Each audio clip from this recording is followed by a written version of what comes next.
Good evening. Welcome to the Mancunian Way late night. It's Friday. There's no football, but we're going to give you that little bit of football fix. I do want to apologise. First of all, last night was an amazing stream by Rich, but I apologise I was not there. First out the shoot, I apologise straight away. Martin was not there. Martin was in the bin. What exactly are we supposed to do without football, Martin? I'm almost thinking about jumping off a bridge and learning scuba diving. Don't do that. Don't be jumping off bridges. I mean, think of the poor ground you'll hit at the bottom. Do you know how much building work will have to be taken if you hit the floor? Think about it. But yeah, there's a lot actually to talk about this evening. A great deal to talk about. But before we get into it, it's Friday night. Sit back, grab yourself a cold beverage, whatever you want to do. Yeah, and let's talk all about football, Manchester City, our great club, your great club. Let's talk all about it. Yeah, if you didn't know, there is no football this weekend. They're on a winter break. Winter break. Winter break. Who has a winter break for a week? Now, you've all seen the photos. Kevin De Bruyne with his family in, sunny climates. Laporte in the middle of the ocean with, one of them green screens in the background. Looks like it. Bernardo Silva's in Sri Lanka at the moment. It's like they're all jet setters. They've all disappeared. It's like end of season, which is great for us. This is what I love. When everyone says, oh, well, I know Rob and Bernard and everyone else is said in the background, it's a draw. You want to play, so you get it. Listen, we need that little bit of a rest. We need it. And I think this is going to rejuvenate them, recharge the batteries, and then bang, we'll be ready to go. Jean Cartier, good evening, mate. How are you? Matt, Sean, hello. Is that actually confirmed yet, Sean?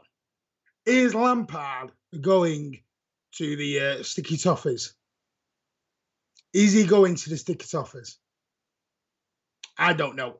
The latest I heard was he's done his interview. He's now the number one candidate because Wayne Rooney has decided to stay at Derby County, which, may I add, says a lot about Everton. Wayne Rooney, once a blue, always a blue. Remember the guy who kissed the United badge at the Everton stadium, Goodison Park. Yeah, this is Wayne Rooney, once a blue, always a blue, but kissed the United badge. Yeah, a bit like Lukaku, who's played for about 1,800 clubs and kissed every single badge. But Wayne Rooney would rather stay at Derby County in the absolute mire financial mess. They're like over 60 million in debt. It's come out today. And Wayne Rooney saying, nah, I'll stay here. You're all right. Then go to Everton. That's worrying for Everton. But if you actually do watch the 20 we talked about, I would actually do what? I do agree with Robbie. It was me and Robbie who both said Everton could do a lot worse than go down. Reset, re-go again, and let them. I would.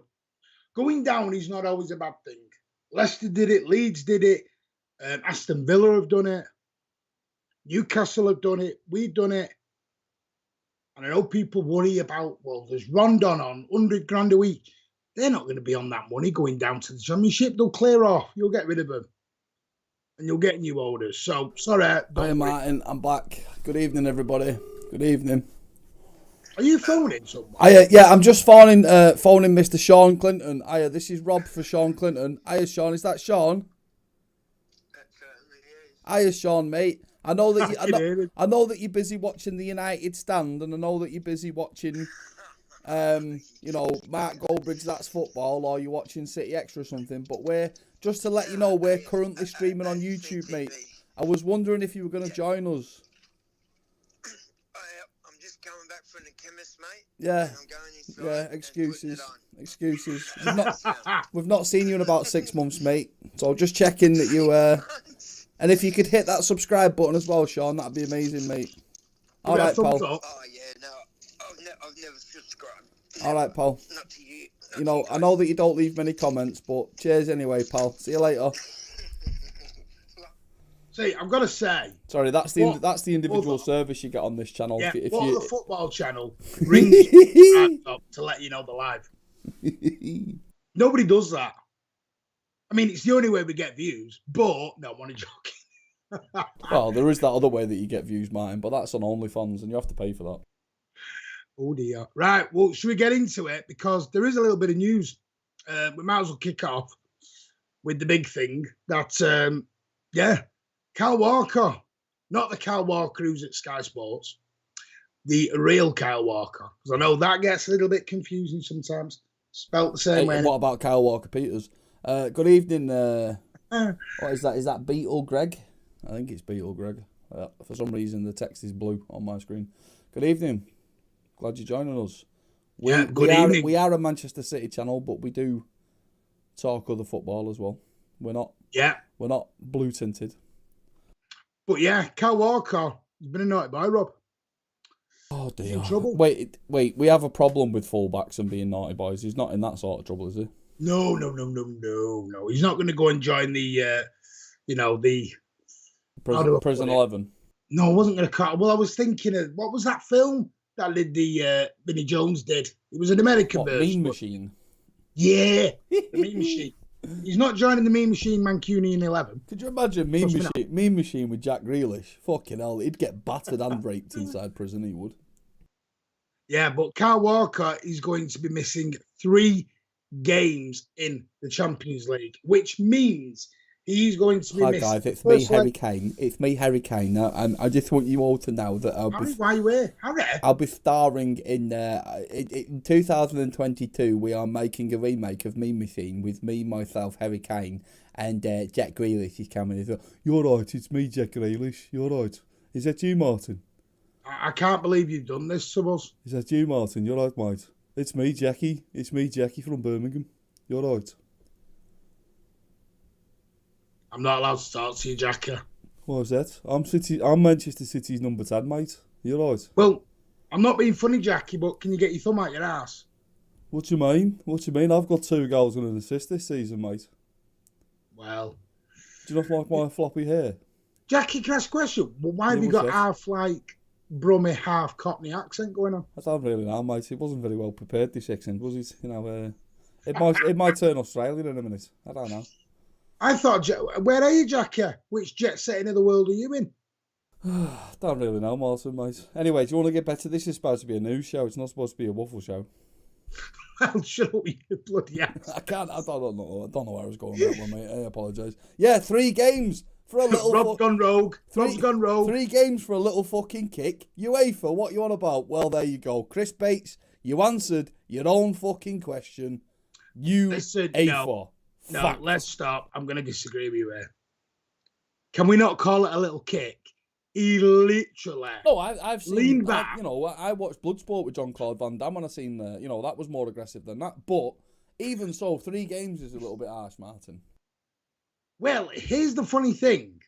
It has been described by UEFA as assault. Now... They want to go down Deansgate on a Friday night, Martin. Well, exactly. Is this just UEFA giving us another kick in? Of course it is. Because I'm not... Yeah. Did he kick him on purpose in the back of his leg? Yeah. I'm not going to lie. He did. Go back to the watch-along when we did the Leipzig game away. He did. He literally wound his leg up and he went boom. He was kicking him into Rose Head. Did he deserve a red card? Yes. And Marker has admitted he's been a silly boy. He deserves it. Now, the 3-game ban, I'm not actually going to dispute. That's fine. And Manchester City are not going to appeal it. They're accepting Martin, can I ask you a question? You can. I might answer it. Oh, no, I was just going to say, was there any racial abuse happening in football recently?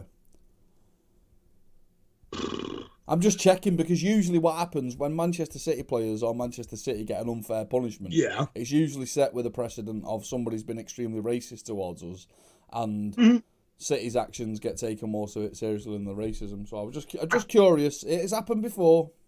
Just curious. By the way, I can confirm just while you're on that, said nice. I'm not going to segue into this, but Alan Davis's podcast is back. Oh, he's back, is he? All right. And there was no apology.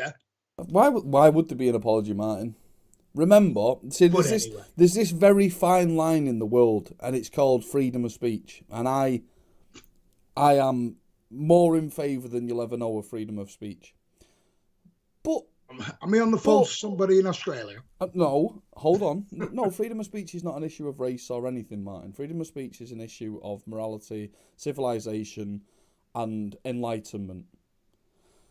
The problem is that within the boundaries of freedom of speech, you've got...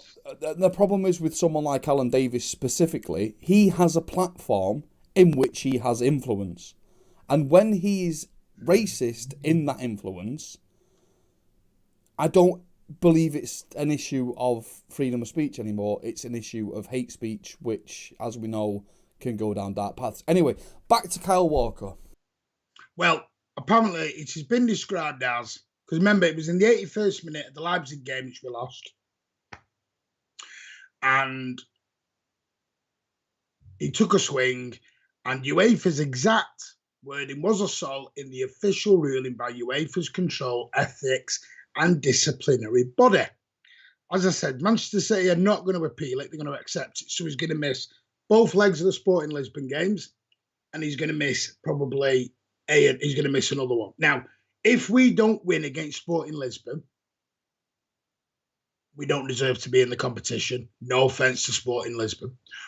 But if we get through, whoever we get... Hold on, are they not a European history boy? Have they not also got 500 times more trophies than us and have existed since the 1300s, as well as Arsenal and all the rest of the shit, mugs? Just curious. Just asking for a friend. You're asking for a friend? Yeah, I'm asking for a friend. It's called Mr. K. Walker.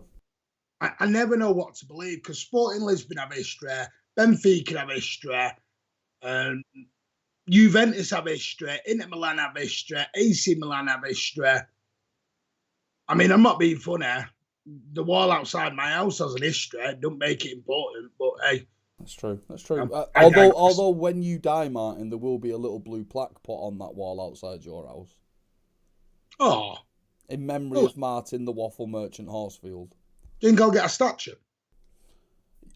To be fair, the way that Manchester City fucking decide who gets a statue, you're more likely to get a statue than Eric Brook or Bert Troutman or, someone actually important from City's history. I mean, remember, you've been going to City since 2008, so yeah, you're definitely in line for a statue at the Etihad. Don't tell everyone. I keep telling everyone about a season ticket for 30 odd years. Right, excuse me, Mr. fucking... Mr. Gregory. We'll have none of that talk on this fucking channel, my friend. Mein Freund.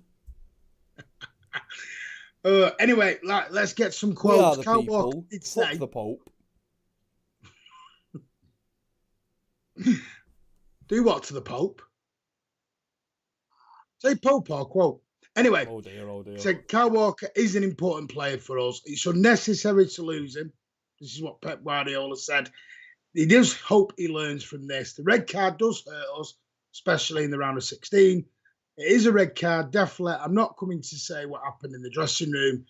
Kyle Walker has admitted since that he was stupid. And he deserved it. Well, I do agree. I mean, I don't agree with your statement before about how we should. I mean, come on, that's modern Manchester City thinking from you right there. We've got no divine right to beat anybody, Martin. No divine right. Are we not? No, we just haven't, Martin. We haven't got any divine right to beat any people. Now, obviously, on paper and form and all the rest of it, yes, we should beat these over two legs. Absolutely. Not a problem. But don't say we've got a divine right to beat anybody. Did we have a divine right to beat Lyon? Did we have a divine right to beat Tottenham? Did we have a divine right to, you know what I mean? We can tell this story for years, mate.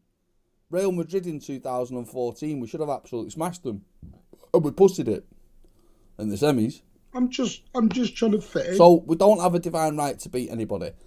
Should we beat them and will we beat them? Probably yes, but no divine right, mine.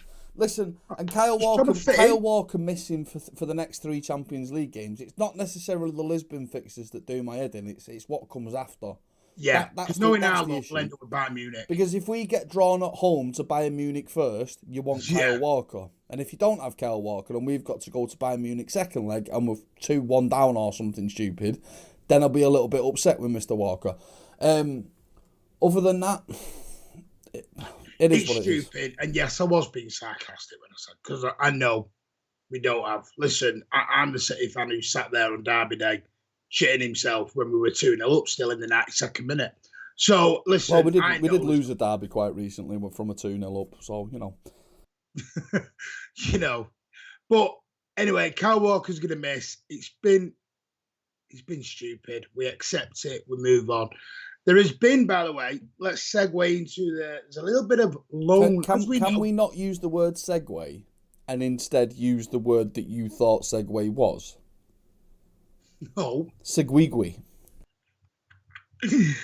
Oh. Please just for old time's sake, say Seguigui. Seguigui. Thank you. Are we signing him? I don't know where he's from. He can't get a work permit, sorry. Right. There's been, as you know, there is 3.5 days left of the transfer window in this January transfer window. Now, Rob, are we going to tell the lovely viewers what we've got planned for Monday? Yeah, there'll be a transfer deadline stream. I haven't decided yet whether it'll be on Twitch or whether it'll be on YouTube. We'll see. It could be another damp script. Now, me and Martin had a lot of fun. We did a 12-hour transfer. By the way, this one won't be 12 hours. We did a 12-hour transfer deadline stream in August. And we had a lot of fun during the day, but fuck all happened.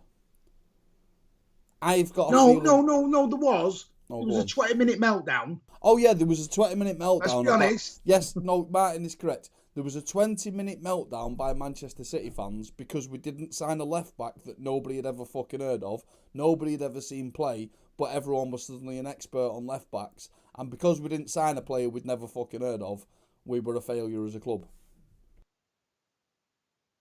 So maybe there'll be that again. Maybe on Monday we might go through that same experience, you know? We'll see, but it will be, obviously, it won't be 12 hours. It will be a few hours. We're going to be live right until the wee small hours of Tuesday morning here in the UK. We'll be live with you from Monday evening, early Monday evening, right the way through. We're going to try and get some guests on as we're going along. Yeah, it's going to be fun and games. And we might see, you never know. Because trust me, we're coming at the best time. Because that sounded so dodgy, moving on. But hold on, Columbo's just come in the chat. One more thing. I don't know, Tom Betts has just said hello to you, but he just said, and one more thing. So I think Columbo's in the chat. Go on. What is it, Tom? Tom Betts. Hello, legend. How are you, mate? Good to see you. As you know, with the transfer deadline, everyone gets on the phone and they go to the BBC and Sky Sports and Twitter and everything else. And you get all these rumours. You get everyone's second cousin, third cousin removed. He's on a platform and just come out of the airport and they've seen a Messi lookalike on his way down to St Mary's and everyone else. You know, they've got on the number 216 bus and they've seen, you know, Kylian Mbappe walk past, or as we get to call him here on the channel, Kylian Mbappe, walking by on the bus and everything else. I get it. I just want to redress what Tom Betts has said. Tom Betts, you are 100% correct. Factually correct. There isn't a team in world football that you wouldn't expect us to beat. There isn't. However... No, I'm not too sure. However, this season we've lost to Crystal Palace. Can't beat Southampton. You know what I mean? City-itis is still a very real thing, Tom Betts. And I love the confidence, mate. No, and you know what? Listen, I get it, Tom Betts. I get it. We lose a maximum of 6 games. I get it. And I totally agree. But City-itis is still a thing. There is absolutely zero reason why we should have lost the last 3 Champions Leagues, but we fucking did. Fact. Spot on. And you know what? I'm going to say something now that some people may have a go at me about, but I don't care. I love the City-itis. I love the fact that even though we've got all this success, City-itis is still there. Because you know what? Yeah, absolutely. That's what makes this... Martin, what is the next topic of news, good sir? Loan deals. Because you're going to be really upset about this one, Robert. Oh, yeah? Half the EDS squad are on the way out. Could be, speaking of transfer deadline, James McAtee has got a lot of interest from Rangers, being one of the strongest targets, Swansea City, Girona, Timbuktu, and everyone else, Southampton, Aston Villa, everyone wants James McAtee to go and play for their club for the remainder of the season. Here is the kicker. Manchester City do not really want to let him go because they want him to develop with the first team squad. Now, from a Manchester City point of view and a Pep point of view, that's a very selfish point because are they going to play him? No. Let's get all little fantasies and everything else about James McAtee and not going to happen. From his point of view, he wants to go and play first team football. He knows he's not going to get that way at Manchester City for now. Is he patient? Doesn't look like it. But Manchester City are apparently willing to let him go out on loan, or with one little caveat. Anyone want to know what the caveat is, Rob? Do you want to have a guess? Go on, clue me up, Martin. Clue me up. The guy's got to put pen to paper, dot the I's, cross the T's on a new contract. Then they'll let him go. Because at the moment, as you all know, he's currently in contract negotiations, still not signed the contract. So for him to go out the door, City wants to make sure they have got, let's be honest, protection and insurance. Oh dear, oh dear.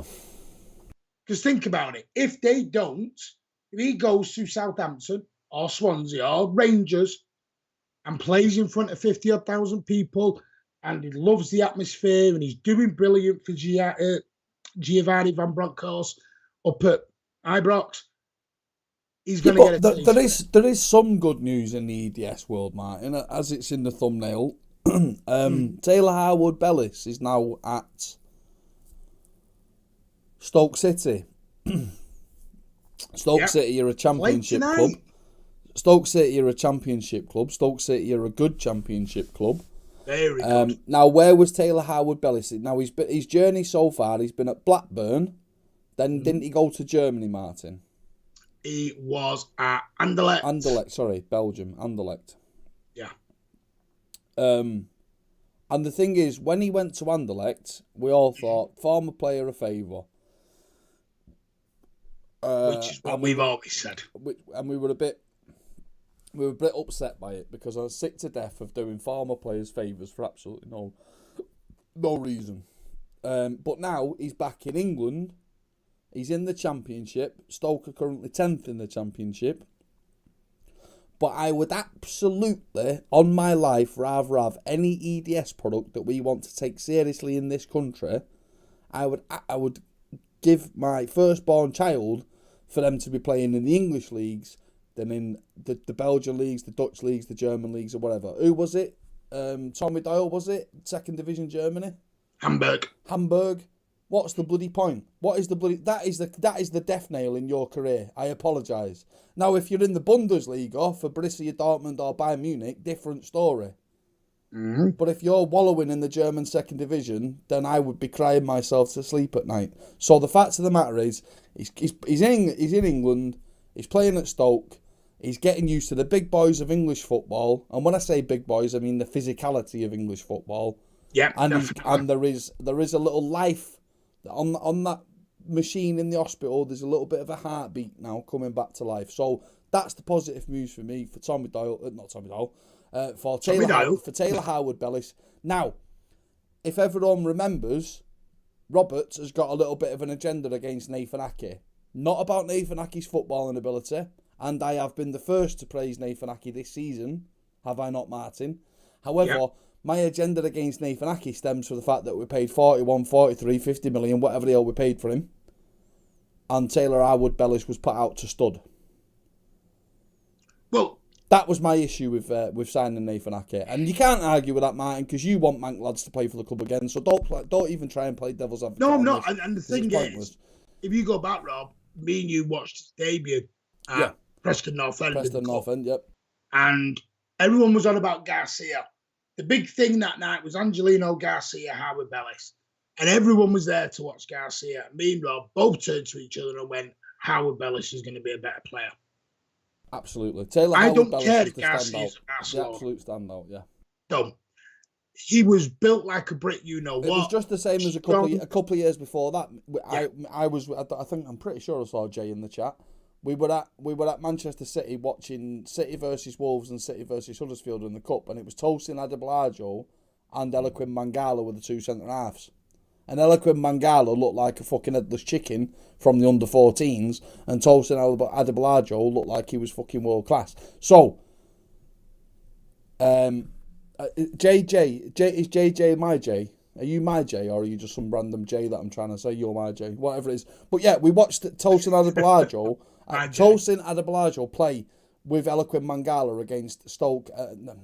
against Wolves and Huddersfield in the Cups, and he was a consummate professional, absolutely amazing. And we were like, fucking hell, Eloquim Mangala looked like he couldn't be arsed, and we had this academy kid that was playing like a seasoned pro. And we went through it again at Preston North End, watching Taylor Howard Bellis be the absolute standout. I mean, Garcia's fucked off now to Spain where he's got a £10 billion buyout clause, whatever. But Taylor Howard Bellis was the star, absolutely the star. And when he left Manchester City, it massively upset me because I really think he's the real deal. And hopefully now, this Stoke lifeline is a chance. It's a chance now. Yeah, but his thing, he made his debut against Hull. He's played every single game since. Played in the win at Hull. He got played in the Fulham defeat. Played tonight against Huddersfield. I was going to say the McAlpine Stadium or the John Smiths. Can't remember what this stadium's called now. I'm sure whose stadium that is. Pardon? Whose stadium? Huddersfield. I'm sure my age called it was the McAlpine Stadium for years. Yeah, I think it's the John Smiths or the Tetleys or the fucking PG Tip Stadium or the Yorkshire Tea or something. Yeah. But yeah, he's played in all 4 games. From what I've seen, because I've kept a little bit of an eye on it, and what we've been told by other Blues as well is that he has really upped them, really done well for them, got the ball out, likes to pass it. The one thing we did notice, he's playing with Sean Wright Phillips' lad, which makes me... Junior. I always imagined that Ian Wright and Sean Wright Phillips were like those babushka dolls. Now, is Sean Wright Phillips' son even smaller than Sean Wright Phillips? Are we just going to end up with a 2-foot-tall footballer at one point? Or is he more like Bradley? Because Bradley was about 16 feet tall, from what I remember. Most prolific scorer in the MLS, by the way. Yeah, he was. I've got to say. I mean, Tom Betts throws a question in there, Rob. Will he actually make it at Manchester City, or are these low moves? Because it's like also this, is it Josh Finley or whatever his name is? He's going out to Swansea. Finley Burns. Finley Burns. You remember Burns, what? Game. Queen or Aerosmith? It's obviously Queen. Keep Yourself Alive is like one of the best songs ever. Yeah. Finley Burns is off to Swansea. We've got Howard Bellis at Stoke. Tommy Doyle is now at Cardiff. Have any of these lads got a proper chance now they're back in England? Or is it just, they'll come, they're going to play in a decent league and they'll get a move there? Can we move on from this now, Martin? Because I think we've said what we want to say. Mark Armstrong just put a point there. I never want to win the Champions League. Listen, I'm with you, Rag. I don't give a fuck whether we win a European Tin Pot competition or not. But we do have to win it. So we just need to get over ourselves on that one thing. And the other thing that I will say is, by the way, and a lot of Pep Guardiola lovers like Martin hate this fact. And the fact of the matter is that when Pep Guardiola came to the club, the number one thing on his contract was win the Champions League. So far, 5 seasons, 0 Champions League. So if you look at his contract and you look at his trophy cabinet, yes, we've played the best football we've ever seen. Yes, we've won the most trophies we've ever won. Yes, we've scored the most goals we've ever scored. Yes, we've got the most points we've ever got. But he's failed. So we have to win the Champions League. Listen, the fact of the matter is, as well, this is the other thing that pisses me off. If we win the Champions League once, Liverpool won't sing, we've won it 6 times or 6 times la, or all the other fucking waffle that those Scouse candle lighters fucking say. They'll just point out that we've only won it the once. And then United fans will pipe up and go, well, you've only won it the once. Chelsea fans, you've only won it the once, blah, blah, blah. So we can never actually win that until we win 7 Champions League before Liverpool win 7. Well, it's always going to be a fruitless argument. So what I would personally rather do is win the next 10 Premier Leagues. Yeah. Shit all over Liverpool with their 19. I know United have got 20, whatever. Win more League Cups, win more FA Cups. Just absolutely boss. I've just said boss. Absolutely dominate domestically. Win a couple of Champions League. Yeah, and look, I know that the Aberdeen piss can, Glaswegian piss can, but Aberdeen piss can, only won 2 Champions Leagues. I know that in 25 years. I know that he only won 2 Champions Leagues. But he dominated his league domestically, and that's what we need to do. And once in a while, we need to actually fucking turn up in a European final and just win it. It's 1970 was the last time that we won a European final, and according to everyone and their fucking mother, we don't have a European history, and that trophy actually doesn't fucking count. So, for the fuck's sake, can we just win? Can we just win the Champions League once to shut the fucking shut the conversation down for at least a week? Can I just tell you one of the things that I'm exposed to on a daily basis, which winds me the fuck up, right? Me and Martin have to go on social media and engage with absolute cretins with sub-potato levels of IQ. And I've literally been seeing Manchester United fans and Liverpool fans banding together to criticise City. United and Liverpool fans, the red fucking teams are uniting against it, and it's like, what the fuck? I've seen you murder each other in the streets, and now, because your fan base is based in fucking Sao Paulo and Mexico and all the rest of that fucking bollockers, Norway, Ireland, whatever the fuck, because they don't actually understand the culture of Liverpool and Manchester or anything, they're all a fucking giant team. It's like the fucking Power Rangers or the Ninja Turtles. Arsenal, Liverpool, United, they're all fucking banding together. Why don't they just form one fucking football club? If they have one fucking football club, they might have a chance of beating us. Oh, sorry, I forgot Liverpool have got the best player in the world in every position. Do you know what you're getting now, Rob? Oh, sorry. It's fucking, it's absolute bollocks. Anyway, what I read that there, the Champions League will fucking win it, and I don't give a shit about it. It'll be the thing that I celebrate the fucking least. It means more than what? It means more than what? The fucking gyro check? It means more than the fucking ugly bitch that they have to go home to and the rats that they have to clear out the garden. What does it mean more than? It means more than getting an education and a stable job, apparently. The fucking gyro wankers. Do you know what really is annoying? And then I'm going to make my point, and then we are going to move on before Rob absolutely goes rampant, and we don't want that. Well, we do, but let's... Liverpool and Manchester United genuinely hate each other. Did do for many years, like Rob said. And I mean hated each other. Do you know what you get now? You now get this crappy, stupid... Of course the English Premier League beats the Champions League. Of course. There's 2 things here for you. Eh? Greg, my little fucking Celtic reprobate fucking Fenian friend. Right? 2 things for you. The Champions League is a fucking knockout competition. You do not have to be the champions of your own domestic leagues to be in the Champions League. You do not have to have won a trophy in your domestic league to win the Champions League. Until 2 seasons ago, you could technically draw your way to the fucking final. Yes, that's right. Draw your way to the final. It is the most dross bullshit knockout competition ever. And I will tell you something as a fact. A marathon is better than a fucking sprint. Give me 38-game league season against random competition any day of the fucking week than a fucking glorified fucking cowabunga cup. Fuck the Champions League. Fuck Europe. Although I voted Remain. Back to you, Martin. You alright? No, I just get wound up by the fucking candlelight. I can tell. No, it's because you have all this mutual respect because they have a history. We're back to the history. Go back and watch our video from Rich last night. Half the history's crap, means nothing, and we have actually got an history. But what it's going to be is we've got to pipe down and be quiet, like good little fans. Like I said, and I've said this many times, we're at a party we've got no invite to.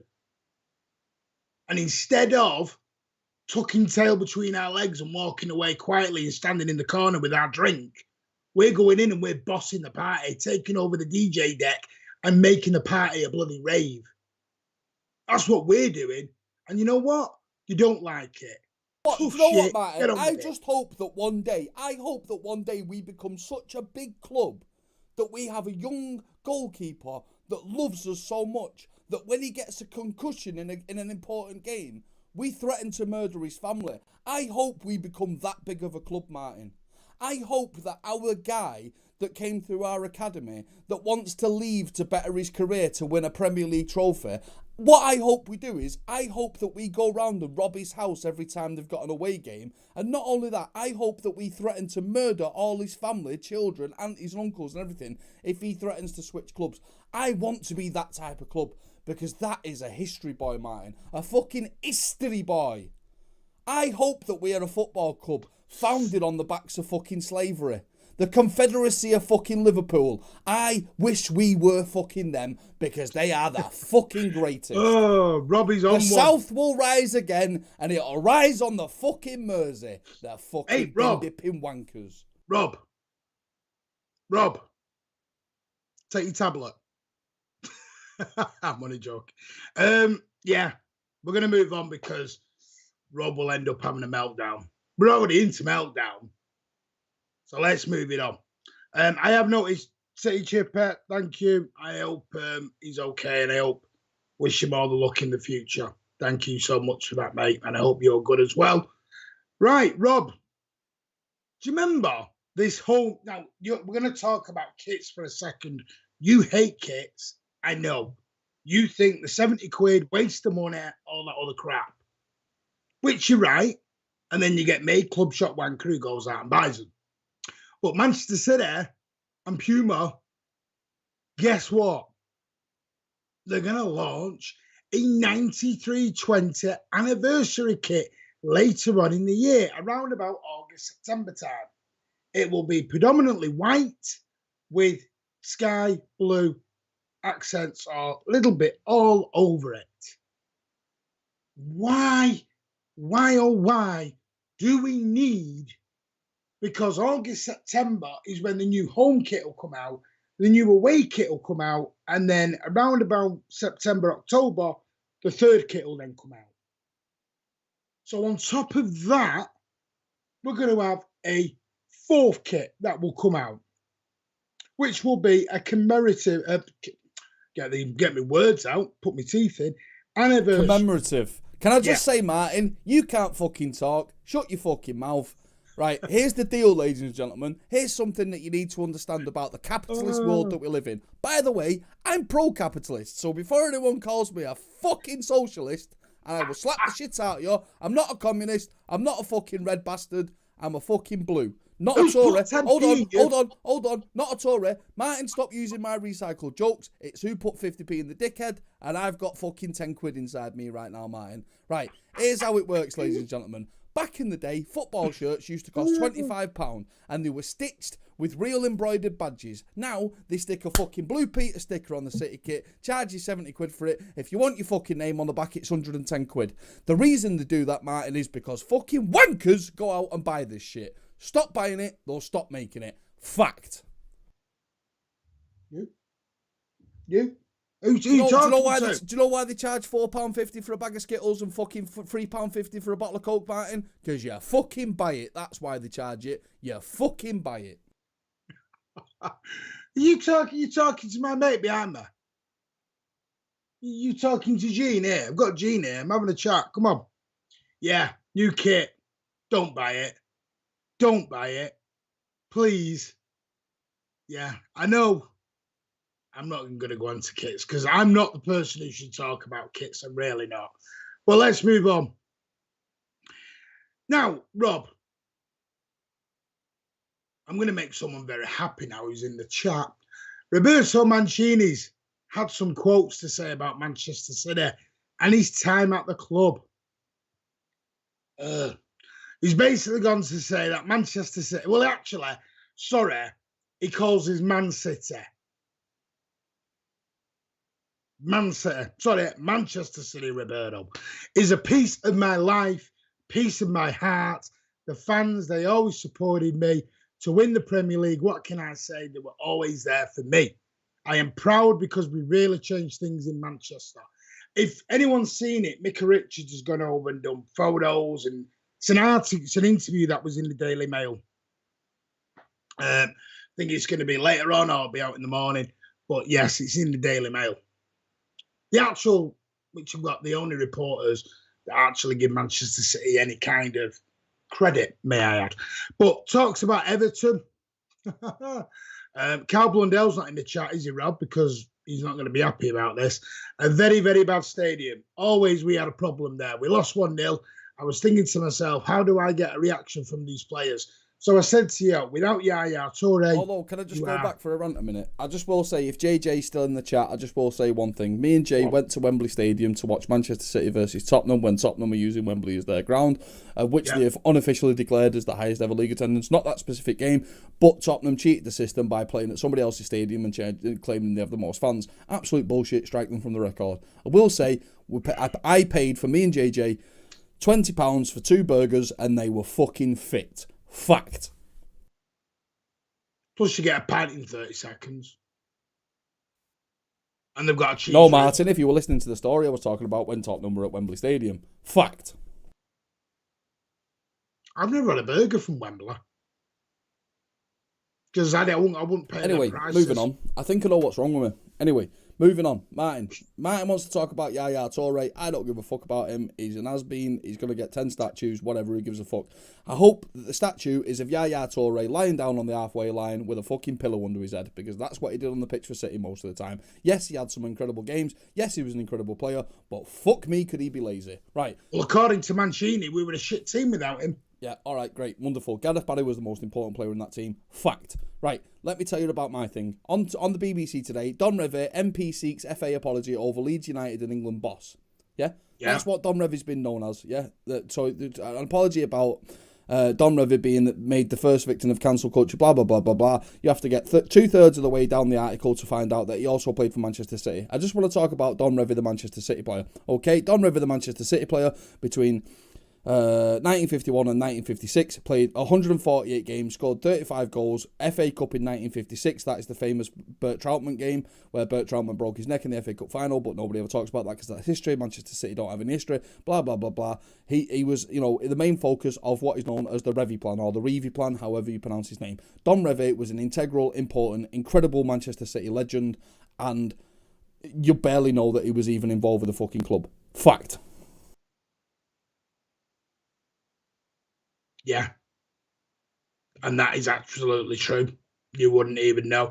As I told Rob the other night, I remember having a conversation with a Leeds United friend of mine who told me I had no right to talk about Don Revie as a Manchester City anything. I have no right.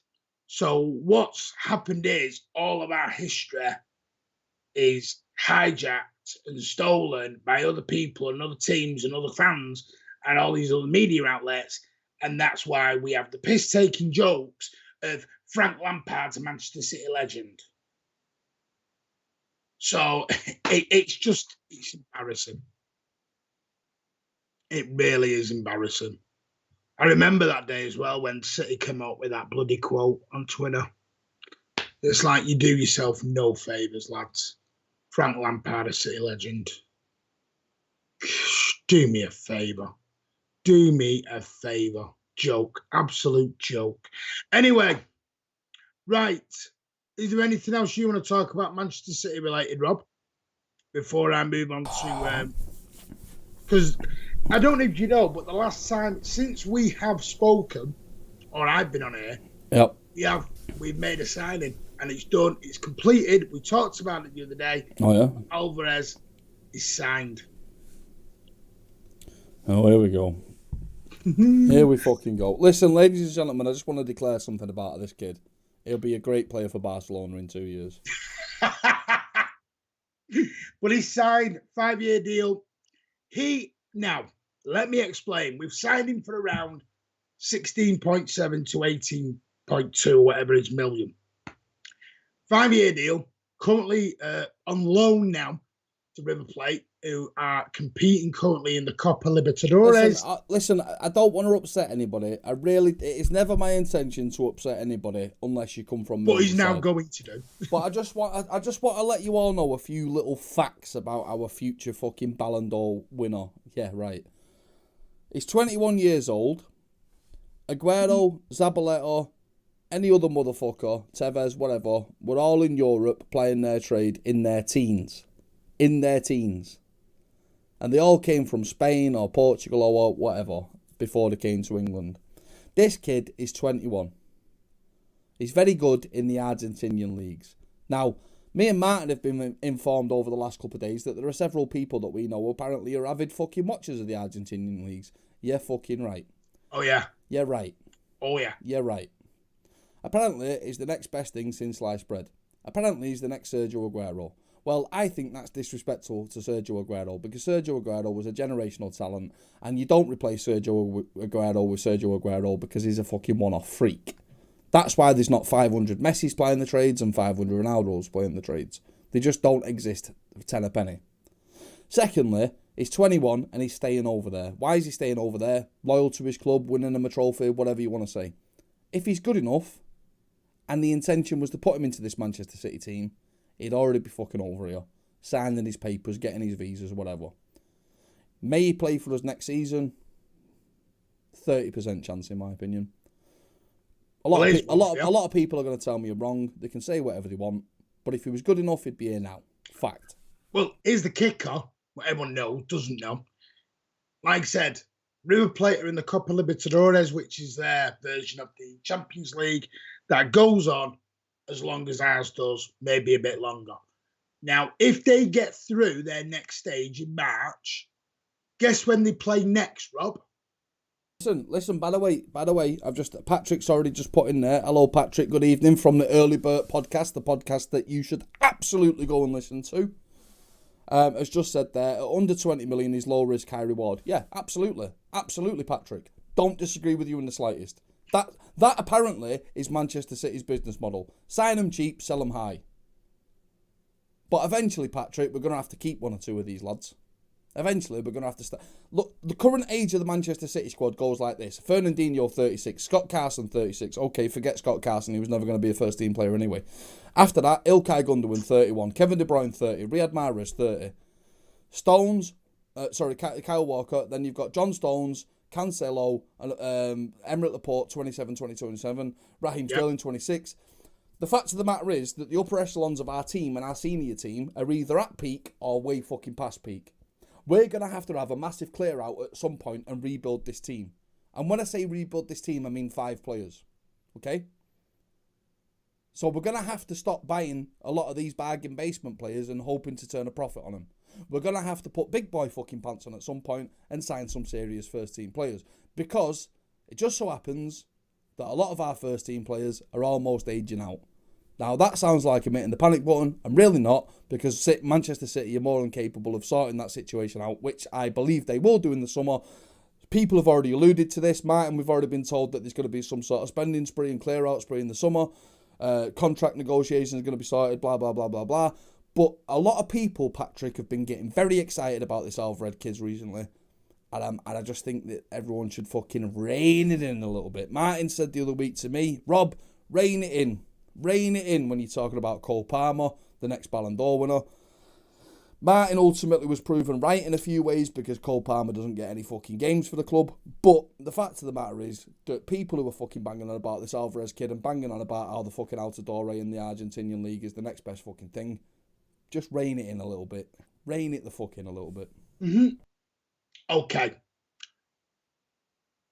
I'm going to give you my whole explanation on this. Like Rob's just said. At 21, you are still in the Argentinian league.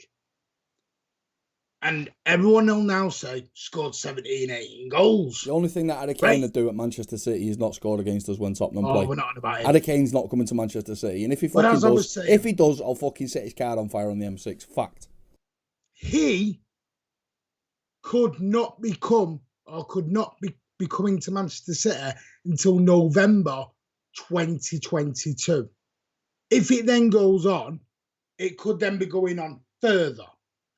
We may not see this kid for over 12 months yet.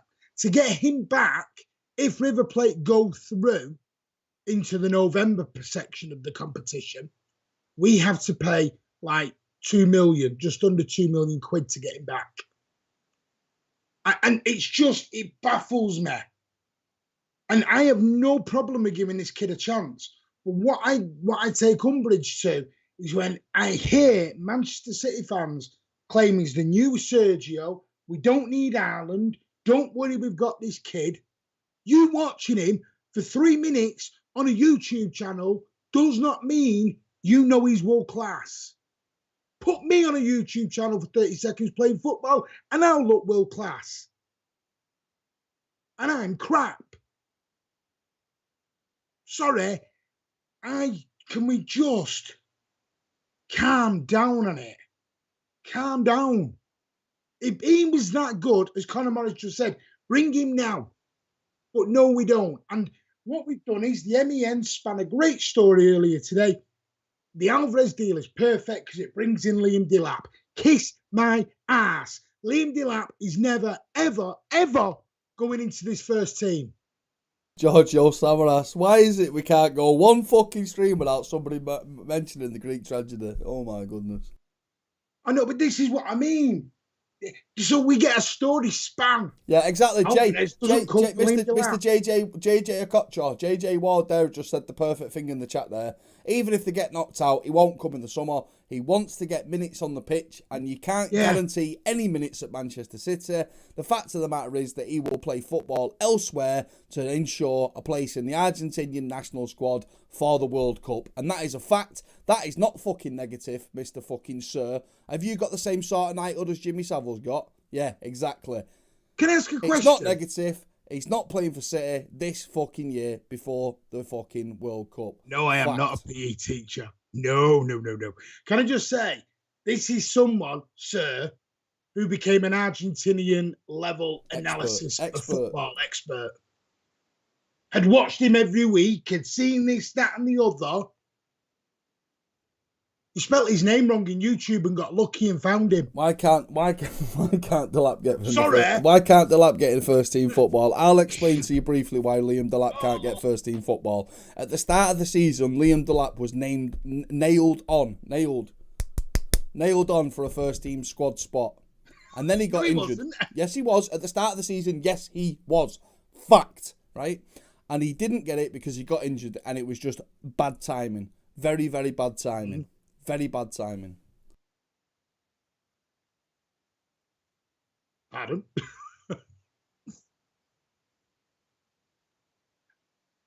Listen, no agenda for me. I hope Alvarez does very good.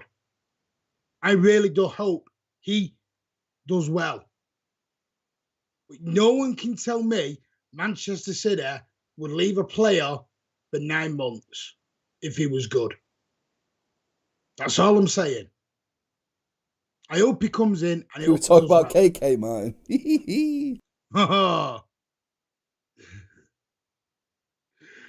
Exactly. So we'll wait and see. A whole judgment. Listen, there's a list longer than an elephant's fucking trunk.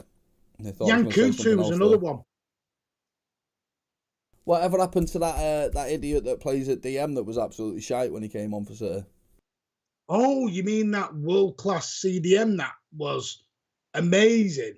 We talk about Gabriel Jesus a minute, by the way. Anyone who wants Gabriel Jesus to leave, or anyone that thinks Gabriel Jesus should leave, is absolutely Waffle FC. Who said that? No, I'm not saying that anybody said that, Martin. Oh, right. I'm not saying that anyone said that. What I'm saying is, Martin, that Gabriel Jesus is a consummate professional and a perfect Manchester City player. And if you can't recognise that, you're supporting the wrong team. Yeah, absolutely. Spot on. Can I just touch on something you just said there, Rob? You talked about the aging of our squad, yeah? You talked about Kyle Walker in his 30s, KDB in his 30s, Gundogan in his 30s. so on and so on. How old were the two lads? Chris Bates, you're perfectly correct, mate. He won't be injured forever. But the fact of the matter is that his big chance. See, this is the way that Manchester City is structured in such a way that there is an intention for certain players to play at certain times, and that was his window, and he missed his window. That's just unfortunate timing. It's the same with Cole Palmer and James McAtee. Now they've lost a bit of their window because we're not in the League Cup anymore. That's unfortunate. But they are still getting minutes, and this is the softly catchy monkey approach of Manchester City. Remember Phil Foden in the first 2 or 3 years of Phil Foden, and even Phil Foden. Now, fuck me, Phil Foden's about 29. He's getting a testimonial next month, and he still only plays about 6 games a season. It's not easy to get into this Manchester City team. The last thing on earth that any manager like Pep Guardiola wants is to go from winning fucking 30 games a season to winning 25 just because you've incorporated a guy from Stockport in your team. It's a very, very hard balancing act. And I think I'm going to have a heart attack.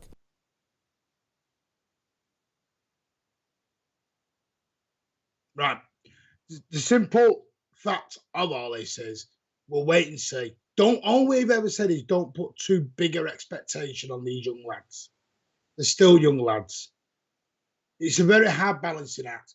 We want to be the club that goes and buys a Haaland and goes and competes for the Mbappes and Diaz's of the world, but then we want to bring in our own homegrown. And very rarely do you get both. Generally, if you're bringing in a young lad, it's because A, they're either exceptional, or B, you've got a lot of injuries, or you're in a bit of a shit situation. When you're top of the tree, fighting on all counts, very rarely have you got the kids. Lampard did it with Chelsea and did very, very well until the transfer ban got over, and then went off again. Well, you know, this is the problem in it with kids. This is the problem with integrating kids into your team. You can't tell anything over 6 months or even a season. If you're going to integrate 18, 19, 20-year-olds into your first team, I can't tell you how good or bad they've been until at least 2.5 seasons. And the massive problem is in the world of football, if you're Manchester City or you're Chelsea or you're Liverpool, you haven't got 3 seasons to fuck about because you're expected to win trophies there and then. That's just a simple, cold, hard facts. Now, when the Premier League started in 1992 and football was born in 1992, Manchester United were very, very, very lucky. They even poached Ryan Giggs off us, right? They were very, very lucky that it was a new formula, a new model, and they were the fucking big daddies because of B-Sky B backing with their dodgy money. Oh, what about that? Another Manchester club with dodgy finances. Anyway, so they could integrate your Gary Neville, your David Beckham, your Nicky Butt, your Paul Scholes, your Phil Neville, Robbie Savage was even part of that at one point in time. Yes, that floppy-eared idiot. Never made it at United, though. But you know what I mean? There's all sorts of things that United could do and could afford to do in the early 90s. It was very easy for them to get away with it. They will never, ever be a title-winning team that consists of 8 or 9, 10 Mancunians ever again. It just won't happen.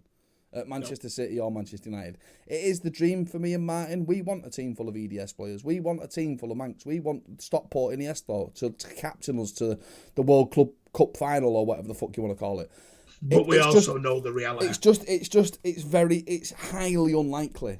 It's highly unlikely. So whatever. We've got to suck it and see, and they've got to take their opportunities. Lavia was a big example of a player that, for me, didn't take his opportunity. Everyone loved him, everyone raved about him, and when he came on, he was fucking bang average. Now, is it fair to say that that's his career over after one game? Absolutely not. Roberto, slap yourself. Never judge a player after one game. That's totally unfair. However, at the peak of football, at the pinnacle of football, at the top of the fucking tree, unfortunately, judgment for a lot of players is passed after one game. Martin, Community Shield against Leicester. How many people wanted fucking Cole Palmer's blood and McAtee's blood? And a dozer. And a dozie's blood. Well, there was he was the guy who came on in that game. Was it Knight, Ben Knight?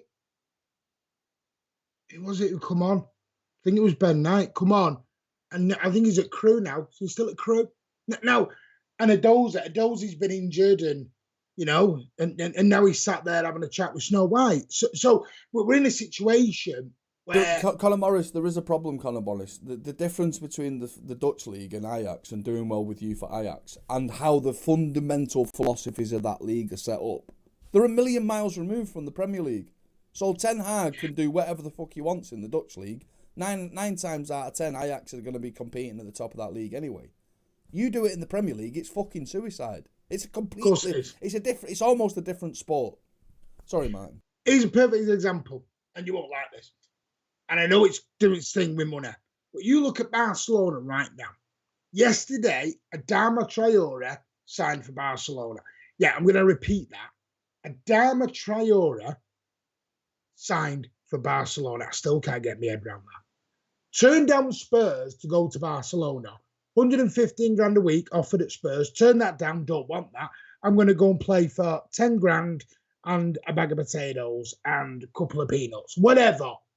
For the simple fact is, what my point I'm making here is Adama Traore, good footballer, strong, quick, knows the Premier League. Could have gone to London where all the top players really do want to go. Do they? Could have gone, turned it down, went to Barcelona. And the point is, and they've also bought Torres, and I think they're after players that are a bit down the level. And I'm going to get to my point because some of you are thinking, Martin, wait 1 minute. My point I'm making is you sign and you do with what you can at that level. And when Barcelona come back in 2 or 3 years, do you think Adama Traore is getting in that team? No, he's a stopgap. So with Manchester City, I hate to say this, Martin. I hate to say this, but you are spot on. You are spot on in this. You get some of the EDS in. But because we're successful, you've got to pay a price for your success. It's a shame. It's a total shame, but it's football. It's what you have to, because Pep Guardiola's not sat there going, should I get McAtee in this team for 3 games? But those 3 games could cost him the league, which could then cost him his job. So you've got to balance it. Barcelona are buying who they're buying now because of where they're in. Let's not forget as well, Martin. Let's not forget, Martin. Let's not forget that we've got Liverpool in about 3 or 4 games' time at the Etihad. Yeah. We're currently 9 points ahead of Liverpool. If we lose for some reason against Brentford and Liverpool smash all of their games plus their game in hand, that puts them that puts them 3 points behind us. If Liverpool then come to the Etihad and beat us at the Etihad, and we've decided to put fucking McAtee in the team for the game, and McAtee does fuck all, his career's over at City, at least. So we've got to be very, very, very, very careful with this. When this is the big problem, and we saw this last season. When Manchester City sold the league up last season, what were our last 5 or 6 games like, Martin? Loss, because we just changed the team around. So if that happens again this season, then that's when you'll see your McAtee starting more consistently, your Palmer starting more consistently, your Esperand starting more consistently, your whatever it is, they'll be starting more consistently once the league's sewn up. They will not, in a month of fucking Sundays, get into this first team, unless barring a mass injury or COVID crisis, before we've sold the league up before the Liverpool game.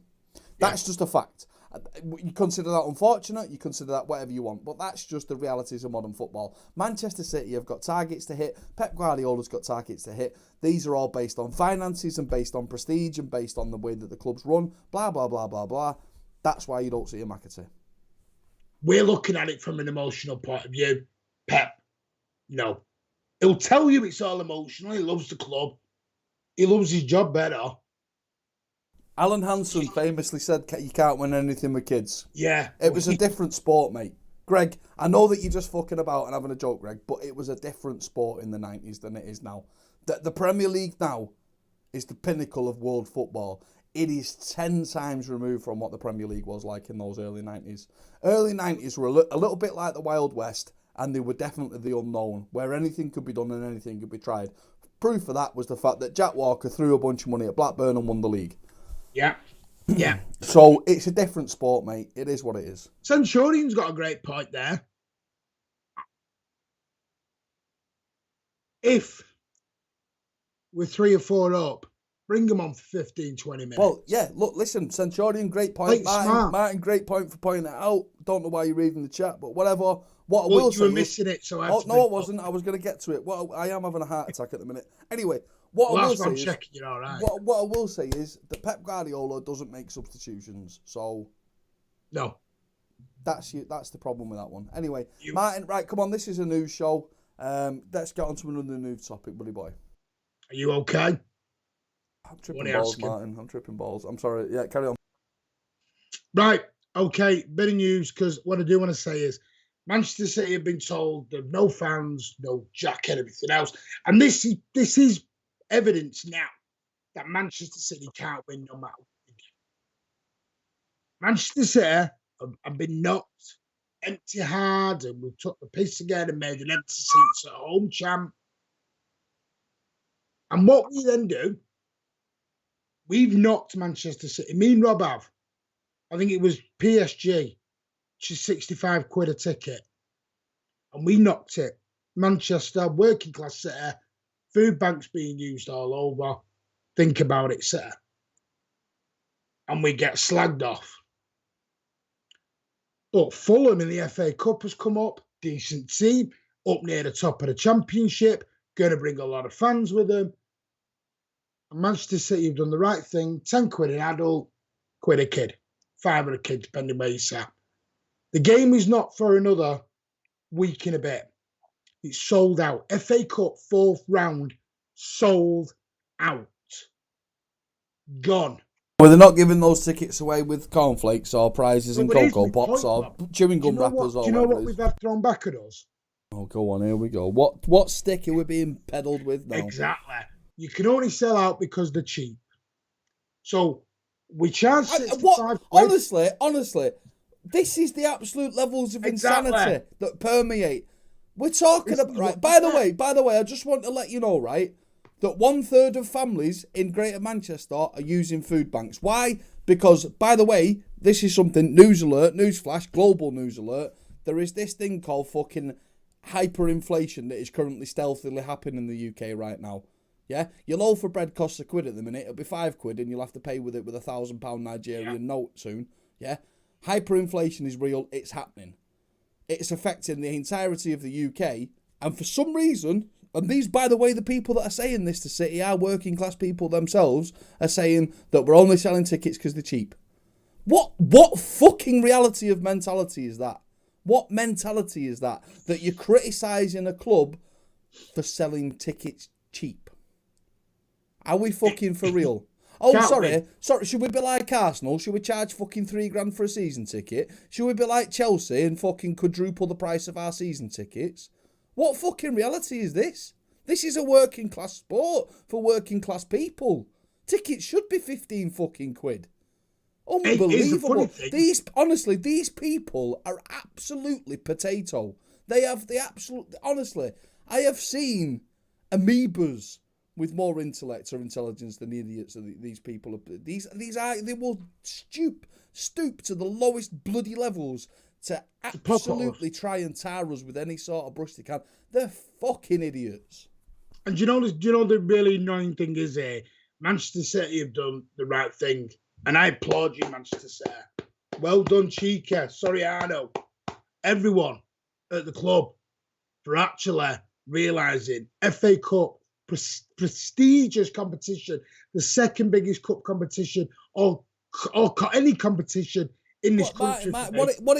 Imagine this for an argument, if you will, Martin. Role play with me for a minute, Martin. Pretend that you're an Arsenal fan. I know that it hurts. Pretend you're an Arsenal fan, mate. You're right, mate. Who have you got in the FA Cup? I don't give a shit. We're crap. I've had enough. I want Wenger out. Oh no, not that type of Arsenal fan, Martin. Not the idiot. Not the club shop wanker full. Right. You're not wearing Arsenal socks and Arsenal underpants, Martin, and using Arsenal Tottenham toilet paper. All right, mate. Who have you got in the next round of the FA Cup? Don't know. All right, but how much is your ticket? About 70, 80 quid, is it? About 150, mate. All right, mine's a tenner. A tenner? Yeah, mine's a tenner. No fans. All right, okay. All right, mate. Okay, yeah. Sorry, where do you work again? Tesco's on what, £7.50 an hour? And how much is your ticket? 1-0 to the Arsenal. Look at us. What? Honestly, what reality of argument? Seriously, Martin, we can stop role playing now, Martin. We can stop role playing. But what reality are they living in? What world are they living on where they think that there's a debate to be had because we're selling tickets cheap? Is it because they're not winning trophies anymore? Is it because they're not beating us 6-0 every week anymore? What is the stuff? You can't compete on the pitch. You can't compete with the atmosphere. You can't compete with the fans. So you have to go after the ticket. Seriously, my mind is blown by the levels of idiocy. Seriously, it is. It blows my mind. I mean, just imagine that Martin wants to take his wife, his son, his daughter, his other son. On a normal match day, that's 40 quid, 40 quid, 40 quid. 30 quid for the kid. Plus chips, because Martin can't go 5 minutes without buying chips or coffee. I'm a Skittles. Right, so you're talking for a day out, for a regular family, 300 quid. Guess what, gentlemen and ladies? 300 quid doesn't go very far in the UK anymore. That's a week's wages for a person on minimum wage, about 250 quid. You're paying £150 a month council tax. You're paying £149 a year TV licence. You're paying 80 quid a year. You're paying 80 quid a month gas and 50 quid a month electric. You're paying 40 quid a month water. You know, if you're lucky, Martin's probably paying double that because he's got 4 people living under his roof. Why the fuck is it acceptable to charge us extortionate amounts and exorbitant amounts for tickets? Why is it not praised? Why is there not a mass celebration that a club is taking a stand and actually reducing its ticket prices? Manchester City. It's a simple fact. The FA Cup 4th round, it's not on TV. Are we disrespecting the competition again like Pellegrini did? Manchester City and Fulham will be a belter of a game. Fulham, who are banging in goals left, right and centre. Michael By the way, Silva if anyone's looking for a cheap water supplier, because Northwest Water don't is shite, come to me. No, just go to your local Oxfam, because apparently they can provide a family with a month's worth of water for £2. So that's where I'm going to get my water from now on, Oxfam.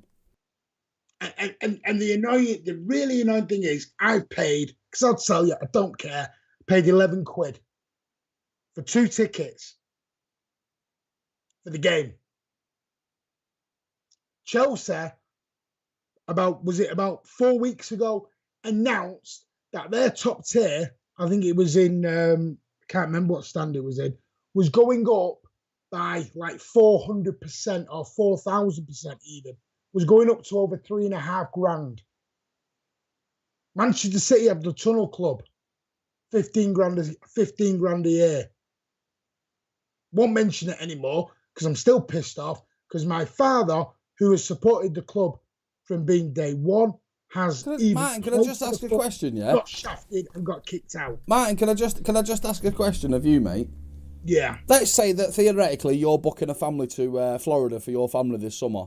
You're gonna go to Disneyland. Disneyland day pass for a family is about 600 quid. Let's say that you get an email from Disney saying, Martin, you know what? You're a family of 4. You're from Manchester. You're working class. How about we only charge you 150 quid? Are you going to write him a stern email back saying, you are devaluing the product? How dare you charge me? No, I'm going to say to him, what's wrong? Are you not able to fill your amusement park? You're not, it's Mickey Mouse, he's lost his appeal, has he? You're not able to... I'm sorry. Is the Peter Pan ride? The ride's dodgy. Is it a bit dodgy? The ride's a bit dodgy. Why are you selling me cheap tickets? I mean, what is this mentality? If I go to a pub and somebody charges me $1.50 a pint, I'm not going to ask if they're pissed in it. I'm going to taste it first. Fact. Well, I'd smell it first, actually. Listen, it's just another stick to beat us with. Well done, City. Well done, the fans. City Fulham, it'll be a cracking game. Fulham have gone and done their allocation. They're firing goals. Mitrovic and all their boys. It's going to be a belter of a game. And we still won't see any EDS players. So, hey-o, we just get on with it. Anyway, we're going to move on to the final little part, what we are going to talk about here tonight. Now, yeah, that's why we're going to end it in a minute. I'm going to move. Well, I'm just making sure you're all right and I'm not ringing 999. Because, like, for the last 10 minutes, you've got heart attack. It is deadline day, so what I'm going to do, I'm going to run through some round. Well, that's what I'm here. I want to make sure. Anyway, that's train of thought has just gone. My apologies. What I want to do is go through some deals that have currently been done.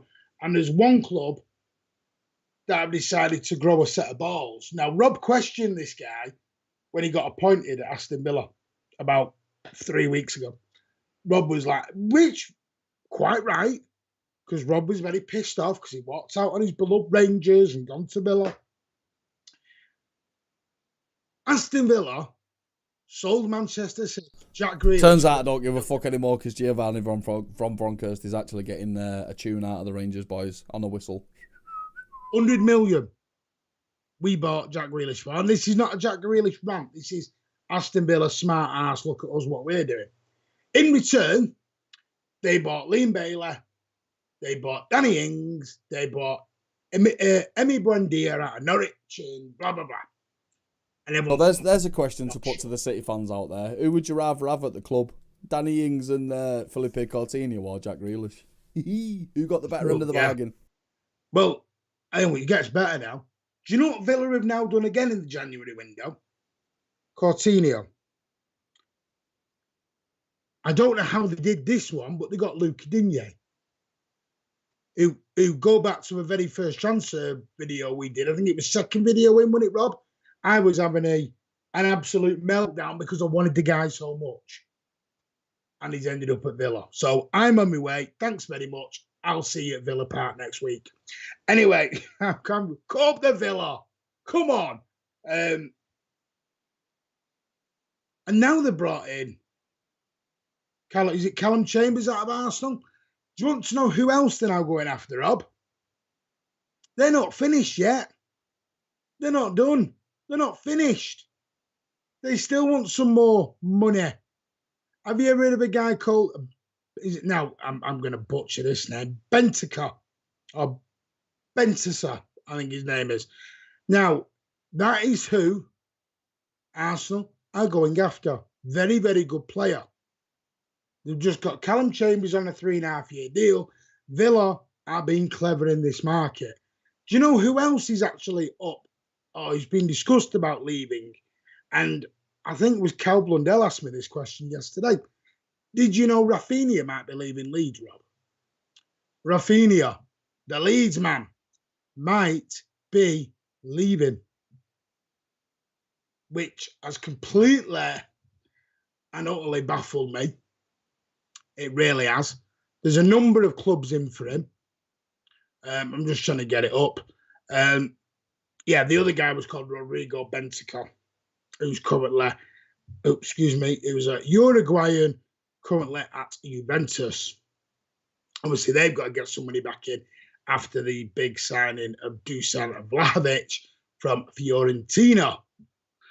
So, there's now going to be a lot going on. There's going to be a lot. Leeds have tried getting Minamino out of Liverpool. Atletico Madrid are interested in Matty Cash from Villa. Patrick, don't you think that's hilarious with Luca Digne and Rafa Benitez? They didn't get along. They sold Luca Digne and then Rafa Benitez. See ya, bye. And then Luca Digne went back to Thingy and took the piss. Well, you'll be happy because guess whose favourites for Rafinha are out of Leeds, Rob? And I think this guy be the signing of the summer or the season if they get him. Guess who might be getting Rafinha? Looks like they will be getting him. Don't know, West Ham. Oh, bit of West Ham. Come on, you Irons. Bit of West Ham. Yeah, looks like they're on. And Aubameyang will be on his way to Barcelona on another loan deal. So the last few days of the transfer window are heating up. But the bad thing is... I'm so glad that you said heating up there. Anyone who ever says hotting up, I want to punch in the face. Yeah, and the other thing is Luis Diaz, who was linked with Liverpool, Newcastle, and a few other clubs. Looks like he's now going. And to Tottenham, the big one was Tottenham for Luis Diaz, as well as Adama Traore. Tottenham are going to get neither because it looks like Liverpool are on the verge of getting Luis Diaz, the winger from Porto. So, yeah, it's heating up. There's 72 hours left or so left. Yeah, it is really getting hot under the collar. And we'll be with you on Monday. Are you naked under that jacket, Martin? Pardon? Are you naked under that jacket? No. Stop with your little fantasies. Manchester City won't be signing anyone. Haaland, we've got 3 days. We've got 3 days left for Haaland. Let's make it happen. Well, I'm going to throw this one out. So I think it'd be a good question to follow on and get this in the chat as well. Does anyone think there could be a cheeky surprise in or departure in the next 72 hours? Or is Manchester City going to have the lights off at 9 a.m. on Monday morning, finished and done? No. Nothing. Bit of a bore. A couple of EDS lads out on loan, you thinking? At the very most. Foden to Spurs or something. What about Haaland? Any chance? I said this last night, and I'm going to have to bring it up. What are Borussia Dortmund doing? They've got 3 days, or they get 65 million for Haaland. I find that astonishing. Astonishing. What the hell, Dortmund? I thought you had brains. Martin, yeah, I understand. I think the key for Manchester City over the next couple of months, Martin, are just contract negotiations, really. And then we'll see where we stand in the summer. I think this summer will be a big transfer summer for Manchester City. But as it stands, I think this transfer deadline has been an absolute massive disappointment. I declared about 10 days ago now that we're not going to go after Haaland. It makes sense. There's a million and one ways in which why signing Haaland in January would have made sense, but it ain't happening. He's going to Real Madrid. That ship has sailed. Bye. No, I'm not giving up hope. I'm still chasing the ice cream van. I'm still on the train. Sorry, mate. It's over. It's done deal. Right, Martin, let's wrap it up. Say your goodbyes and have your final thoughts. Yeah. Don't forget, thank you for joining us on a Friday night. I apologise again for last night. If you have not watched last night, go back and watch it. Rich was a superstar and is a credit to have on this channel. To have the team that me and Rob have around us is amazing. Ozzy, Rich, amazing. I will say thank you to everyone. You did see Patrick in the chat earlier. No, I wouldn't have Dybala in at all. Yeah, go and find on Spotify, Apple Music, or if you just Google it, the Early Bert, and that is BERT, because we are the Bertie Blue Noses as fans. Early Bert podcast with our. You bang it in the chat, Rob, or jump me? No, you don't need to. They just need to Google it or go on Apple Music, or Spotify. Early Bert podcast. Yeah, go and give those lads a listen. Really, really good. Really, really good. Brand new. It's a newish podcast, but it's an amazing podcast. Go and give those boys a listen. Patrick has been on the channel. He is the man on top over on the Sydney branch. Go and give him a listen. Top quality boys. Yeah, go and enjoy them. We will see you on Sunday. We have an absolute stonker of a show on Sunday for you. You will not want to miss it. It is the 20. It's the 20 with a twist. Cannot wait. Monday, we've got the transfer evening. We're going to be with you. Rob might have calmed down by Sunday. Yeah. There you go. SoundCloud, Apple Podcasts, and Spotify. There you go. Early BERT podcast on Apple, Spotify, and SoundCloud. We'll see you all on Sunday. Martin. Yeah. Feels good to be back, baby. Oh, yeah. Good to be back. Have a great Saturday. We'll see you Sunday. We'll see you Monday. Phew. Buckle in, because Mancunian way is going to be one hell